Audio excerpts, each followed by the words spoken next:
நாம மகிமைப்படுவதாக. ஆண்டவரும் அருமை இரட்சகருமாகிய இயேசுவின் நாமத்தினாலே இந்த நாளுக்கு நான் கர்த்தரை ஸ்தோத்தரிக்கிறேன். கர்த்தர் உங்களை ஆசீர்வதிப்பாராக. எடுத்து நம்ம ஜெபம் பண்ணி இந்த நாளில் கூட கர்த்தர் நம்மோடு கூட பேசும்படி கருப்பமா. பரிசுத்தம் கிருபை நிறைந்த நல்ல தகப்பனை எங்களோடு கூட பேசுங்கப்பா. நீங்கள் பேசுகிற தெய்வம், எங்களை விடுவிக்க வாங்க. இயேசுவின் நாமத்தின் பிதாவே ஆம். எடுத்து வாசிப்போம். சங்கீத புஸ்தகம் 18ஆம் சங்கீதம், அதில் 28ஆம் வசனம் வாசிப்போம். சங்கீதம் 18:28. தேவரீர் என் விளக்கை ஏற்றுவீர், என் தேவனாகிய கர்த்தர் என் இருளை வெளிச்சமாக்குவார். அருமையான தேவ பிள்ளைகளே, கர்த்தர் பாருங்க இடத்துல உங்கள் விளக்கை ஏற்றுகிற தெய்வம். விளக்குன்னா அந்த உயிரை சொந்த குடும்பத்தை கர்த்தருடைய பாருங்க ஆண்டவன் குடும்பத்தை விளக்கை ஏற்றுகிற தெய்வம்.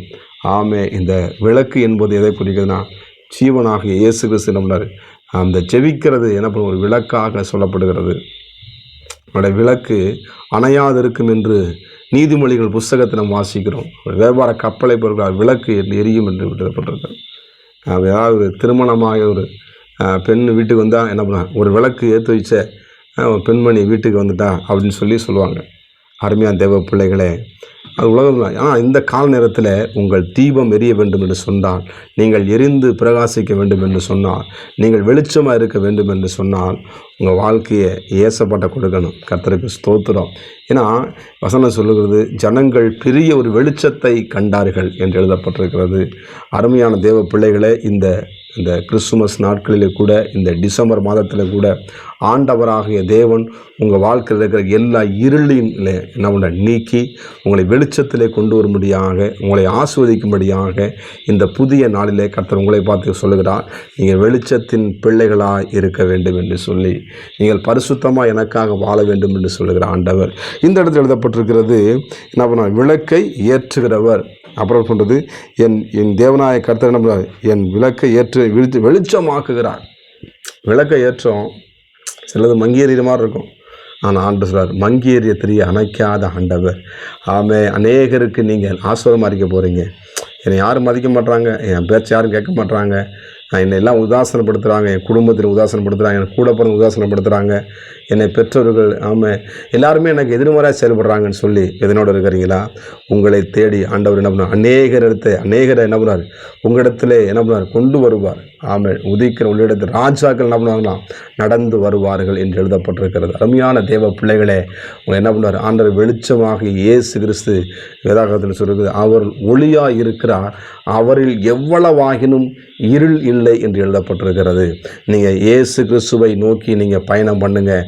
எதை குறித்து நீ கலங்காதீங்க, எதை குறித்து நீங்கள் சோர்ந்து போகாதீங்க.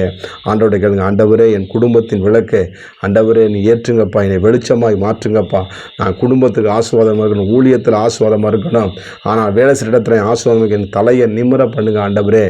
இப்படி ஆண்டவரே, நான் உண்மை நம்பி இருக்கிறேன், நான் வெட்கப்பட்டு போகாதபடி செய்யும் என்று சொல்கிற ஆண்டவர்.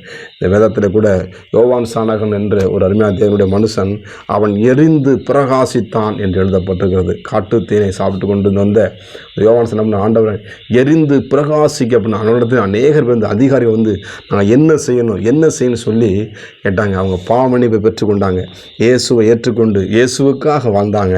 இந்த நாளில் கூட ஆண்டவராக இயேசு கிறிஸ்து இடத்துல நீங்கள் கேட்கும் பொழுது, ஆண்டவரே நான் என்ன செய்ய வேண்டும் சொல்லி நீ கேட்டிங்கன்னா, நிச்சயமாக உன் வாழ்க்கை என்ன பண்ண என்னிடத்தில் உன் குடும்பத்தை, உன் பிள்ளைகளை, உன் விவசாயம் எந்தெந்த காரியத்தில் புலந்து கொண்டிருக்கிறையோ அதெல்லாம் என்னுடைய சமூகத்தை வருத்தப்பட்டு பாரசுமப்பொருளே எல்லாரும் என்னிடத்தில் வாருங்கள், நான் உங்களுக்கு இளைப்பாறுதலை தருவேன் என்று சொல்கிற ஆண்டவர் உங்களை விளக்கை இன்னைக்கு ஏற்று வைக்கிறார். உங்களை வெளிச்சமாக்க போகிறார். இன்னொரு வசனம் சொல்வது 29 சொல்லுது பாருங்க, அதே உம்மாலை நான் ஒரு சேனைக்குள்ளே பாய்வேன், என் தேவனால் ஒரு மதிலை என்ன பண்ணுவேன், தாண்டுவேன். நீங்கள் எல்லாவற்றையும் தடைகளை கர்த்தர் உங்களை தாண்ட வைப்பார். போராட்டங்களை தாண்ட வைப்பார். வருகிற சத்துவின் கிரிகளை உங்களை தாண்டி விலைக்கு காப்பாற்றுவார். எல்லாவற்றுக்கும் விலைக்கு உங்களை பாதுகாக்க என் ஆண்டவராக இயேசு இருக்கிறார். அவருடைய வாழ்க்கைக்கு அவருடைய கரத்தில் உங்கள் வாழ்க்கையை கொடுங்க. நிச்சயமாக உங்கள் விளக்கை ஏற்றி உங்களை வெளிச்சமாய் மாற்றி நீங்கள் ஒரு சேனைக்குள்ளே பாய போகிறீங்க. எதை கொடுத்து நீங்கள் பயப்படாதீங்க, எதை கொடுத்து கலங்காதீங்க.